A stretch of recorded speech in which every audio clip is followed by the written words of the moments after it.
well, the future of Hollywood, really. In recent news, obviously everybody has been aware of the big Warner Brothers Paramount merger that's been going on. Recently, we've just got that the stakeholders for Warner Brothers have agreed to accept the Paramount offer of one like it's between a billion. It's either The 110 or numbers have gone 111 crazy, billion. Paul. Yeah, they're like kind of Yeah. thing. So, And can we just, as part of that, Paul, can I just say, everybody out there, please understand this is all debt. This is all hmm, just going to be structured debt in places. No, nobody's buying anybody as much as the whole world is leasing each other at this point. yeah, exactly. Yeah, it's not there's not 110 billion in a bank account that's suddenly going to be transferred over Yeah. to someone else. Um, but the reason we're talking about this is in recent times we've been talking about which is a few different avenues in which Hollywood has been going. The Iron Lung Markiplier, which is movie, has shown that small creators are able to create big impacts. Not massive, but big impacts in and waves in the Hollywood industry. And we've also now looked at Charred Studios, which is another one which is essentially setting up the structure of what Markiplier was trying to do. So that's Alanah Pearce's Charred Studios, and there's obviously a few other investors involved in that as well. So we've been kind of careering towards what we're going to be talking today, which is essentially the monolith that is going to eventually be Hollywood. So, Yeah. like, I, Paul, let's just call it what it is. We all knew that when Warner Brothers Discovery was being fought over by, the Ellisons, the Oracle people, the people with money, Larry Ellison and son, them versus Disney or them versus Netflix at one point, sorry. You just had big global business. Now that was the story really up until recently. yeah, Who was going to win? Well, it was Clash of the Titans. But now we're at a point where someone was going to win, and what does that look like? And I think when we talked about it, you made the best point in the world ever to kind of go, are we going back to a studio system where there are so few owners of so much of the output? yeah. So back in the 1930s, 1940s, we were during the golden age of Hollywood. We were at a four studio system, which is not to go through the history lesson, but yeah. So Mm, that was originally Paramount, MGM, Warner Brothers, Fox, and so that was the big five, or KO. So they were the big mm. five back then. Now with this, it's Disney, Universal, Sony, and Warner Brothers Paramount. Paramount is, I think, is going to be the name of the new one. This Mm. is a repeat of history. So back then, there was many problems with it. So we can kind of look at a historical facts that we've kind of been through this before. The problem was that control. There was so much control in such a Yeah, small space, you know, um, which we can now say yeah, is going to happen again. So during this time, it was considered that these were monopolies. The reason for that was because yeah. at the time they had the studio, the creative part, and also the theater part. So they had creation and distribution. So this was Yeah, a monopoly. yeah. The draw lines that we currently have is that it is the creative side, the studio, and also now streaming services, which is the distribution. So we have an exact kind of Yes. comparison. And there's other problems with with monopolies, which is control of information. And we have to again. I'm just gonna jump in now and again. I've had a bit of dentistry, so I'm a bit numb. I'm gonna let Paul do most of the hard work. But just to add in for perspective, folks, it is studios that make movies, but these are also the studios that make TV. In some cases, own TV channels, are TV channels, and maybe more importantly than anything else, Paul, the new world of streaming, which Mm. we recently described as like streaming is now TV. And TV is what I don't know, straight to DVD was before. I like things have moved and things have changed. So having a monopoly now is it's so much bigger than it used to be. Yeah, There's definitely an analog to the past, but there are so many changes in scope, in global impact, and the political landscape of who owns what. It titans of industry, as they used to be called, big business, all the different phrases used over the years for corporates. Um, we've entered a political age. There's no two ways about it. And with the Ellison family owning, which they soon will, Paramount already which had CBS, and we've got a pretty good indication there of how they view their politics and whether or not their politics should be reflected in the broadcast companies and production companies they own. And now that's going to transfer over to Warner. And don't forget that outside of streaming, they even own TikTok essentially now. So it's getting bigger in every direction. It's not just getting wider, it's getting taller and it's getting deeper. Yeah. This is bigger than any historical context. The historical context gives you an idea, but then turbocharge it, everybody. What Paul is saying is it's impossible to understand how wide and how big an impact this will have. That you can have single controlling entities or just a handful of controlling entities for pretty much everything that at least the Western world consumes. Well, yeah, this is so for simple like examples. There's there's few news outlets that are specifically owned by these studios, like by the corporation that's behind them, which is and studios, meaning that now there is controlled information, which is under a monopoly is very dangerous, which because it depends on what the because as much as we want to think that these are huge big organizations that are slightly able to do their own thing as they make money and stuff, it isn't true. If a direction from up on high of owners is placed down on you, then it means that you do have to change tact. And I shouldn't. There is journalistic integrity, but also you need to also take into a factor of people need to make monies for their lives. So we need to keep an eye on this. This is the reason why this is the future of Hollywood, and when I say future of Hollywood, it also is the future of media.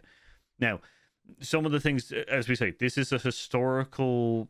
We were able to essentially draw lines from a historical period of time in which we were able to see the behaviors of what happens. The things are that there's some slight differences, which is, for one, the Supreme Court told the Big Five to break up between the theaters and the studios. Now, I say American Supreme Court, not the European one. American Supreme Court. This is back in the day. Yeah. So the problem right now is that, which is the Supreme Court is not as friendly to this, which is maybe not as impartial as they need to be anymore. So, to throw a bit of spice on it. Yeah. So that might not happen. Now, when I say theaters, in our context, we're talking about the streaming services and stuff. So, and then also on top of that, which is during that period of time, actors, which is another part that we'll get into, actors were signed up to 7-year contracts. 7-year contracts, not 7 movies or anything like that. They were essentially talented that were owned by studios, which is a huge big thing. We have now essentially a slight difference, which is now studios are fighting over the AI likeness of actors, which we've seen through strikes and everything like that. So the thing is that once again, they're trying to get talent as property. So once again, we have another direct line, which a lot of people, a lot of actors, a lot of directors and stuff like that have been signing petitions to essentially show the industry, the actors and directors and stuff are not happy about the essentially possible returning back to essentially a smaller old style studio system. Yeah, kind of thing. So what a wonderful future we built, Paul. Yeah. The only things that we can kind of do is look, we have to hope that essentially that the European Commission will fight this in the European regions. We hope that it hopefully will that in Brave and the American system to do the same, but it probably won't. You might see that there might be a slight difference between what Europe and what America does for its distribution. And then other commissions as well in their own territories will have to do a similar kind of thing as well as they kind of merge and grow and everything like that. The reason we're talking about this is since we are going career to the Hollywood of the future of Hollywood, is the fact is that we may be looking towards Markiplier and Alanah Pearce for the more creative and more, less kind of controlled, directed, let's say directed kind of media in the future, as these things become more apparent as parent companies also sign their allegiance. And well, exactly that, Paul. Sign their allegiance, which it sounds crazy that there's going to be factions, and then you're talking about like a Markiplier resistance almost there. We've spoken so much in the last 12 months in particular. We've done entire videos about the horror genre essentially being that plucky little fighter that's floating cinema in the background, quiet hero. And in that area, you have also got hope because there are so many horror has traditionally been seen as a safer bet because you can have lower budgets. Well, I think that sector in that area has produced so many people now that will be able to do non-horror movies that maybe we will start seeing more and more indie studios finding ways through all this. My worry would be what structures are built to stop them, to stop all of this quote unquote resistance, Paul, as you've just covered with Alan Pearce, and I'm talking about with some of the other independent movie creators, and Like the ones that are trying to build independent 24 and stuff. distributors, and the Neons and the A24s of this world. Less so now. We're looking at I hate that we have to talk politics in this, but we're looking at a difference in the political future. If the monopoly is not broken down, so let's say this all goes true and we get your dystopian future, Paul, which is quite likely. Um, if it isn't tackled, that's not going to be good. I'm not even saying if it isn't broken down. I think we can survive if it's not broken down. But if there aren't protections put in place to stop people from cutting out the, the independent creators, the smaller, the people that you wouldn't classify as quote unquote big studios, I think if there's enough legislation put in place and actually enacted, there will creative people don't back down. Yes. Creative people are the ones that will always fight till the end. Yeah. They don't know how to not follow a dream. So it's as much whether or not there's enough law to stop business really making it impossible for them. And I don't think we'll know that for at least 4 years, which would be 2 years of remaining current presidency and 2 years of whatever administration comes next. Yeah. But I do think all the while you're going to find studios like Sony who have been very good at being clever in their relationship with streaming. They're the kind of the bigger studio to watch to see what they do next. How people start competing in release windows from how quickly you go from cinema to streaming, because the two big differences in thought are being shown now, as some are rushing and some are realizing they were rushing too much and stretching it out. So I think we'll have to talk about this again, not as a monolith, but I think there are so many slices to this pie There is. that is going to be unavoidable that we'll have to address what happens as time moves on. Agreed. So I do think that you'll see regulations for talent contracts will change, and regulations for essentially distribution will alter as well.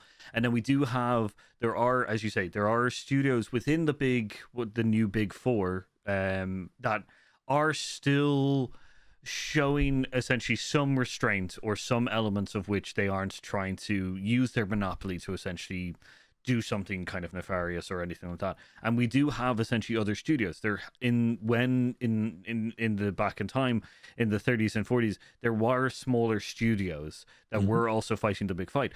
Some of them are actually now part of the big five or big four. Yeah. Universal Studio Yeah. originally was one of those smaller ones. Yeah. But we've got Apple TV, we've got Apple Studios, Prime Studios, which is there's a couple. I know Prime is connected to MGM and stuff, But like, so like you do still have streaming or like, you know, studios that are still not essentially really adhering to what the behavior of the original Big Five were.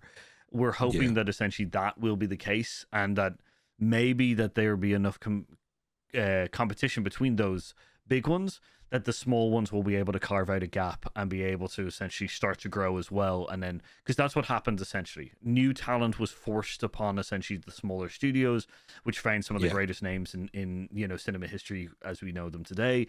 So like, that's the thing. So there is a market that could be cut away from Charred Studios and Markiplier and Apple and smaller studios and stuff like that.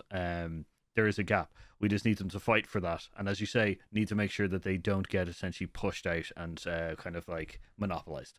So it's an interesting one. Legislated against, exactly. Yeah, it is incredibly interesting. And remember, folks, the power is in your pocket. Mm. Go and support cinema. Go and support movies and creative endeavors that you actually believe in.